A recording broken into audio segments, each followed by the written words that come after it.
사람의 팔자는 순식간에 바뀌지 않는다. 오늘날 정부는 힘들고 어려운 이들을 위해 많은 복지 정책을 펴고 있다.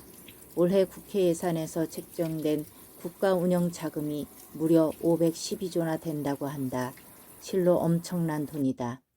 이것은 복지 수급자가 기하급수적으로 늘어났기 때문인데 우리 사회가 건강하지 못한 곳으로 달려가고 있고 그만큼 소외계층이 많이 늘어났다는 증거이기도 하다. 그런데 이 엄청난 예산은 도대체 어디에 쓰이는 것일까? 계속 이대로 가다가는 우리 국민들 모두가 복지 수급 대상자로 전락할지도 모른다. 심각한 위기 상황이다. 지금의 부모들은 한국 사회를 건강하게 발전시켜온 노동자들이다. 그런데 이들은 지금 퇴직자가 되어서 어떻게 노후를 살아야 할지 다들 심각한 고민에 빠져 있다. 그만큼 고생했으면 남은 인생은 행복하게 살아야 하는데 정작 행복과는 거리가 먼 세상 속을 살고 있다. 또한 자식들은 어떤가? 일자리를 구하지 못해서 헤매고 있다. 2019년 12월 기준으로 20대, 30대 고학력 실업자가 무려 72여만 명에 이른다고 한다. 그들은 교육을 충분히 받은 세대인데도 불구하고 직장을 구하지 못해 실의에 빠져 있다.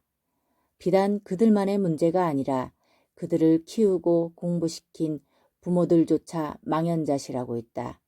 자식들이 일자리를 얻지 못하면 늙고 기력이 떨어진 부모들을 부양하지 못하게 되고 그렇게 되면 어쩔 수 없이 노인들은 국가에 기댈 수밖에 없다. 국가 경제와 신인도를 망치는 악순환이 계속되고 있는 것이다. 부모는 평생 혼신을 다해 자식을 키우고 공부를 시켰는데 자식들이 제대로 된 일자리를 구하지 못하고 헤맨다면 한국의 미래는 불을 본 듯 뻔하다. 정부는 국민으로부터 거둔 막대한 세금을 쓰고 있는데 도대체 경제는 왜 이런 지경에 빠져들고 있는 것일까? 예산을 올바르게 쓰지 못하고 있기 때문이 아닐까? 지금 정부의 복지 정책들은 경제에 큰 밑그림을 그리지 못한 임시 방편에 불과하다. 국가도 바른 정책을 펴야 한다. 국민들이 힘들다고 무조건 퍼주는 복지 정책을 펴서는 안 된다. 오히려 자라나는 새싹을 죽이는 결과를 낳을 수 있다. 어려운 사람들을 제대로 도울 수 있도록 그 기초를 만들어주는 것이 바로 국가가 해야 할 일이다. 하나의 예를 들어보자. 안타깝게도 역 근처에 가보면 노숙자들이 많다. 아픈 기억이지만 1997년 한국에 IMF가 닥쳤을 때 기업들이 부도를 맞고 쓰러지고 많은 사람들이 거리로 내몰린 적이 있었다. 그로 인해 노숙자들도 많이 생겨났다. 문제는 20여 년이 지난 지금도 여전히 노숙자들이 많다는 것이다. 사실 나의 견해로는 그들이 밥을 얻으러 오면 주지 않았으면 한다. 쌀이 아까운 것이 아니라 그들에게 자꾸 밥을 주게 되면 내일은 또 어디로 가서 끼니를 해결할 생각만 하게 된다. 밥을 얻어먹을 정도로 두 다리와 팔이 멀쩡하면 제 입에 풀칠할 일은 이 세상에 얼마든지 있다. 하기 싫고 게으르기 때문에 일을 안 하는 것뿐이다. 물론 그렇지 않은 분들도 있겠지만 극소수이다. 그러니까 노숙자들에게 밥을 주지 말라는 것이다. 밥을 계속 주면 결코 노숙자 생활에서 벗어날 수가 없다. 한 끼의 밥이 당장의 배고픔을 해소할 수는 있지만 영원히 배고픔을 면하게 할 수는 없다. 그들이 하루빨리 노숙자 생활을 벗어나 회생할 수 있도록 이 사회가 도움을 줘야 한다. 따라서 그들을 위해 정부는 장기적인 대책을 강구해야 한다. 이것이 올바른 복지 정책이다. 요즘 TV에 인생 역전이라는 말이 연속적으로 나온다. 말이 쉽지 자신의 팔자를 역전시키기란 사실 힘들다. 인생에서 일확천금이라는 것은 없다. 일확천금을 얻으려면 복권이 당첨되거나 도둑질을 하거나 사기를 치는 일밖에 없다. 하지만 인생에는 반드시 대가가 따른다. 사람의 팔자는 순식간에 바뀌지 않는다. 시간과 노력을 들여서 차근차근 앞으로 나아가야 한다. 노숙자들에게도 그런 삶의 이치를 깨우치게 해야 한다. 노숙자들에게 삶을 재생하는 방법을 가르쳐야 한다는 것이다. 처음에는 배고픔을 면하기 위해 일을 하게 하고, 두 번째는 돈을 벌기 위해 일을 하게 하고, 세 번째는 새빵을 얻기 위해 일을 하게 하고, 다음에는 전세방을 구하기 위해 일을 차근차근 하다 보면 가족들에게 돌아갈 수 있다는 희망을 가지도록 이 사회와 정부가 함께 노력해야 한다는 것이다. 사람은 기운을 스스로 만든다. 깡통 들고 밥을 얻어 먹는 사람은 오직 밥을 얻어 먹는 것이 그가 가진 최고의 기운이다. 왜냐하면 그의 인생은 오직 그 목적뿐이니까. 그러나 내가 열심히 일을 해서 얼마를 모으겠다는 목표가 있는 사람은 밥은 둘째치고 더 큰 기운이 일어난다. 찢어지게 가난한 사람은 횡재도 오지 않는다. 그러니 가난도 때론 죄가 될 수 있다는 얘기다. 공부할 여건이 안 되는 사람은 먼저 그 여건을 스스로 만들어야 한다. 조물주가 그래서 인생을 어렵게 만들어 놓은 것이다. 돈이 10만 원 정도 필요해서 구해야 되는데 잘 안 구해지는 사람은 매일 돈 구하러 돌아다니면서 이번에 잘 되면 한 2천만 원이 생긴다. 그리고 또 2억이 들어온다고 하면서 돈을 구하러 다닌다. 그런다고 절대 구해지지 않는 것이 바로 돈이다. 이렇게 말하고 다니는 사람은 15년이 지나도 그 소리를 계속하고 다닌다. 10만 원이 필요한 사람은 그 10배인 100만 원대의 일을 해야 그 돈을 구할 수 있다. 또한 1000만 원이 필요한 사람은 1억 원대의 일을 해야 그 돈을 구할 수 있는 것이다. 이처럼 대자연은 절대로 거저 돈을 주지 않는다. 이것이 자본주의의 원리다. 다시 말해서 직장에서 일하는 사람은 그와 같은 마음으로 일해야만 성공할 수 있다. 어쩔 수 없다. 남의 돈을 내 것으로 만든다는 건 결코 쉬운 일이 아니다. 말하자면 일당 10만 원짜리 일을 하는 사람은 100만 원짜리 일을 하는 게 맞다. 그런데 일당이 10만 원인 사람에게 일당을 100만 원 줄 테니 1000만 원짜리 혹은 1억 원짜리 일을 하라고 한다면 과연 해낼 수 있을까? 결코 해내지 못할 것이다. 이게 무슨 소리일까? 사람은 누구나 자기 몸에 맞는 옷이 있다. 몸에 맞지도 않은 옷을 입으면 불편하듯이 사람의 일도 그렇다는 것이다. 누군가에게 일을 줄 때도 그 사람을 잘 보고 시켜야 한다. 그 일을 잘 해낼 수 있는 사람에게 주어야 한다는 것이다. 그래서 사람은 안목과 지혜가 있어야 한다. 그런데 과연 안목과 지혜가 한순간에 나올까? 결코 그렇지 않다. 세상은 간단하지 않다. 믿음과 신용은 하루아침에 쌓이는 것이 아니라 차근차근 쌓인다. 이것이 힘의 상승 원리이다.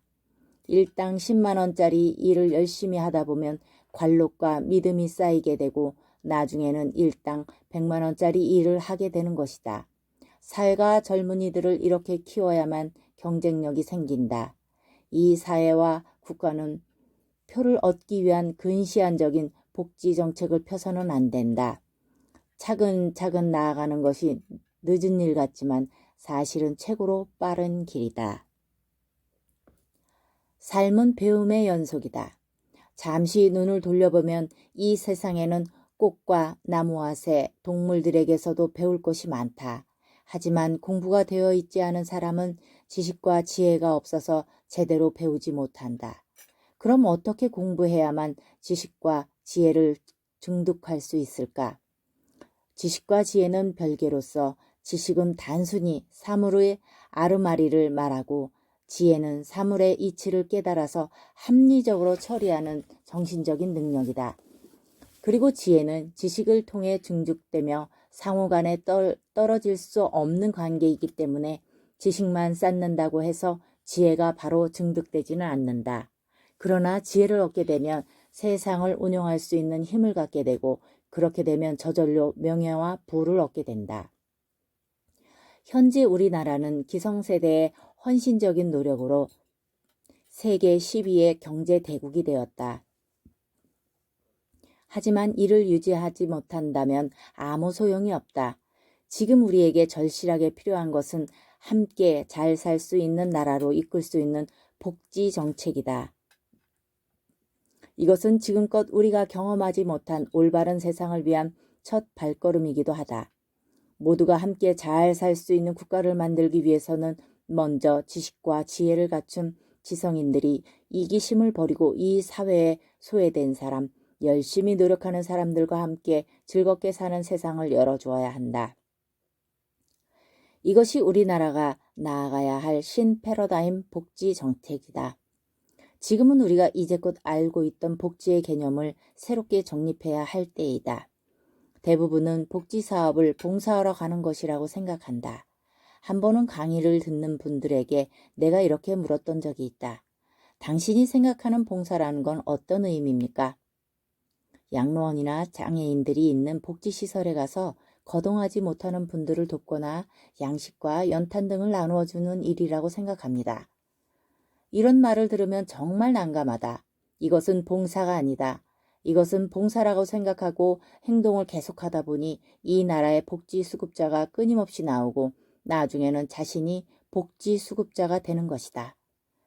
그럼 봉사가 아니라면 우리는 무슨 이유로 어려운 사람들을 돕기 위해 그곳에 가는 것일까? 정답은 그들을 통해서 뭔가 배울 것이 있기 때문에 간다는 것이다. 달리 생각하면 현재 내가 힘들기 때문에 그들을 돕고 그 속에서 삶이란 무엇인가를 깨닫기 위해 가는 것이다. 부자는 가난하고 힘든 사람의 심정을 잘 모른다. 아니, 알려고도 하지 않는다. 그들이 하는 행동은 한갓 적선에 불과하다. 이것은 가진 자의 오만이다. 그러므로 봉사를 하러 가는 사람은 자신도 어렵지만 그들을 도우면서 그 속에서 삶의 깨달음을 얻는다고 생각해야 한다. 그들처럼 노후를 보내지 않겠다는 다짐을 해야 한다는 것이다. 불교의 보살처럼 착한 일만 하고 그 속에서 느끼는 것이 없다면 봉사할 필요가 없다. 봉사를 하면서도 봉사로만 끝내지 말고 무엇이든 그 속에서 배우라는 것이다. 우리는 자주 매스미디어와 뉴스를 통해서 어려운 사람들의 삶을 접한다. 그 중에는 병든 사람의 이야기도 있고 노숙자의 이야기도 있다. 사업에 실패한 사람들의 이야기도 있다.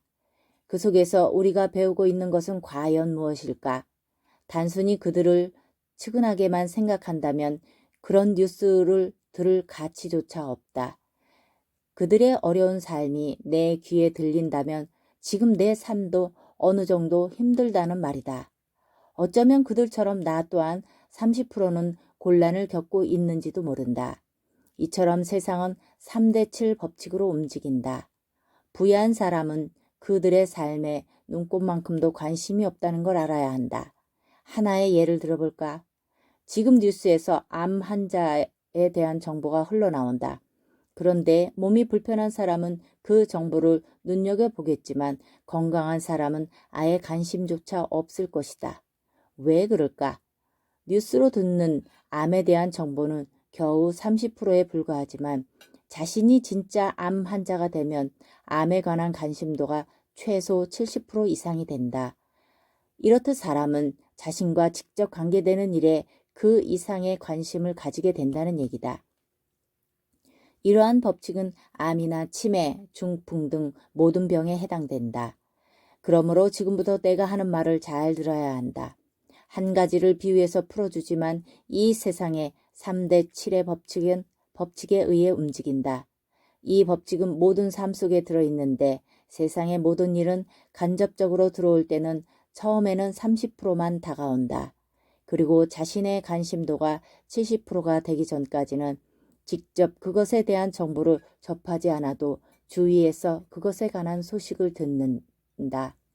하지만 자신이 연관되는 것이 70%가 딱 넘어서게 되면 그때부터 직접적으로 관심을 가지게 된다는 원리이다.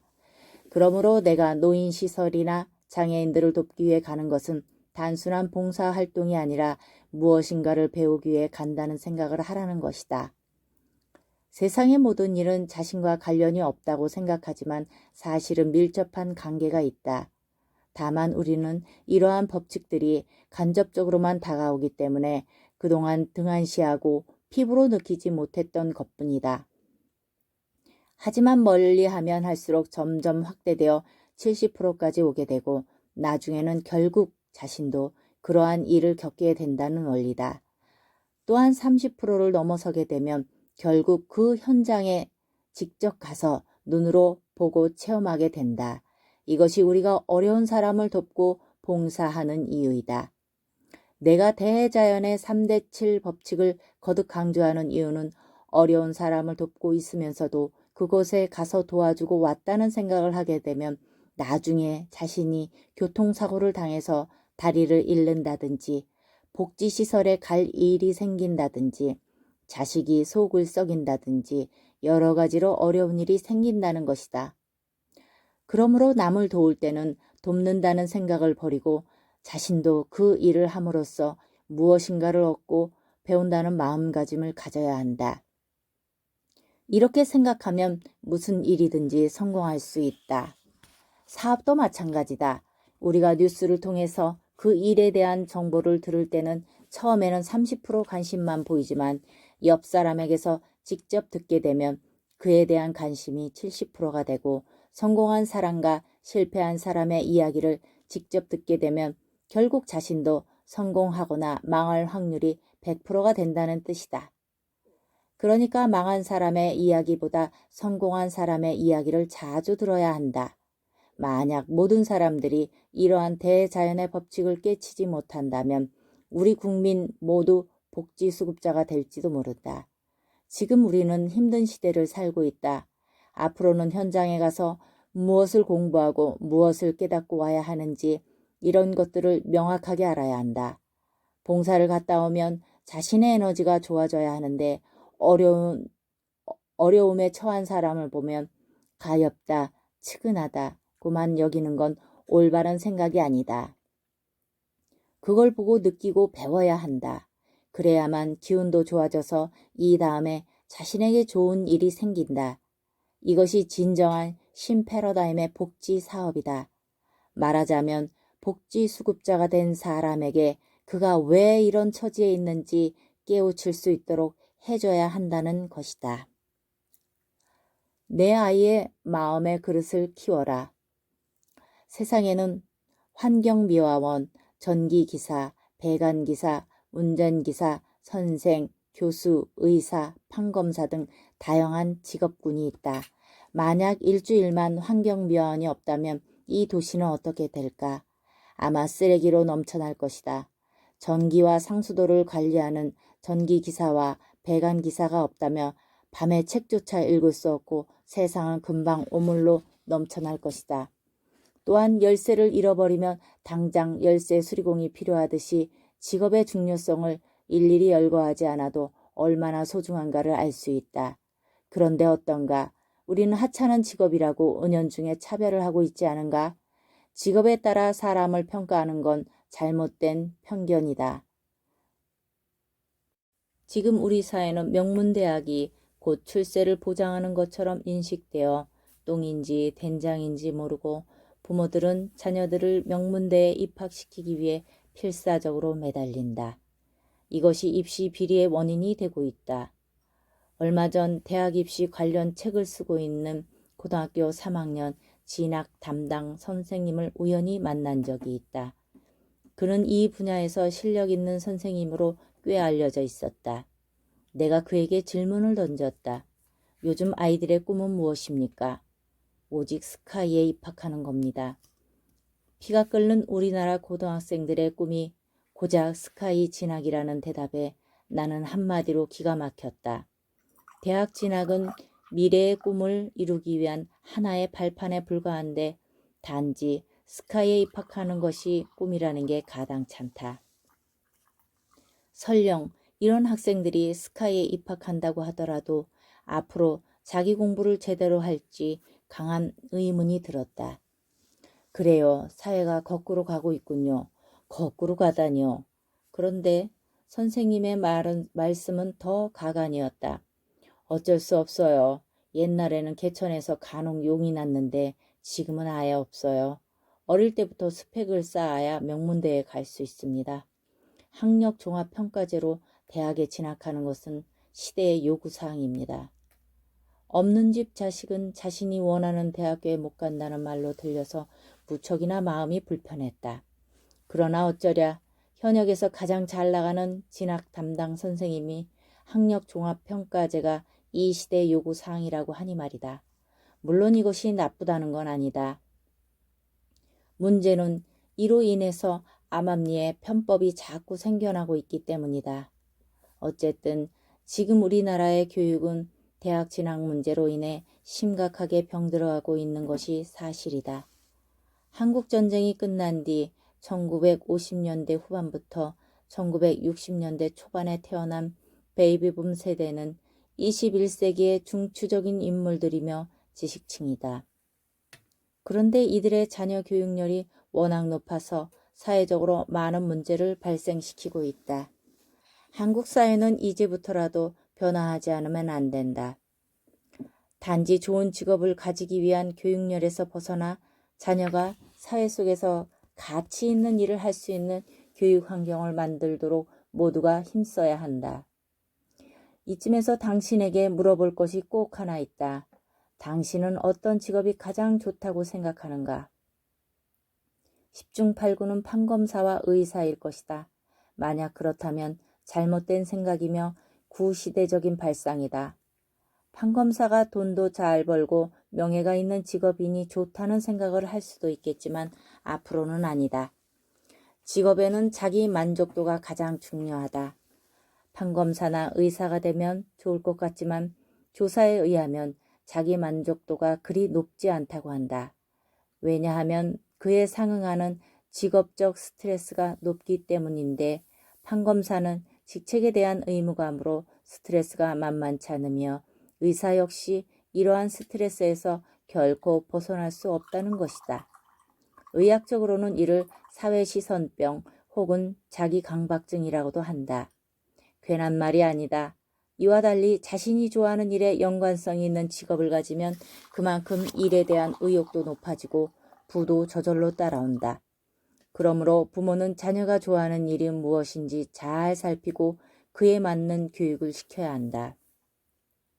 또 한 가지는 어릴 때 형성된 마음 그릇은 커서 바꾸기가 쉽지 않다는 것이다.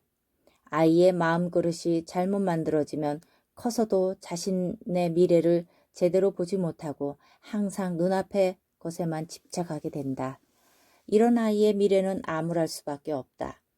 부모가 어릴 때부터 아이의 마음 그릇을 잘 빚어줘야 한다. 끝으로 내 아이에게 가르쳐야 할 것은 직업에는 귀천이 없으며 어떤 일을 하더라도 그 나름의 보람이 있다는 것이다. 대학에 진학하는 이유도 단순히 좋은 직업을 갖기 위함이 아니라 자신은 물론 남에게 좋은 일을 하기 위한 공부임을 가르쳐야 한다. 이것이 바로 내 아이의 마음 그릇을 키우는 바른 방법이다.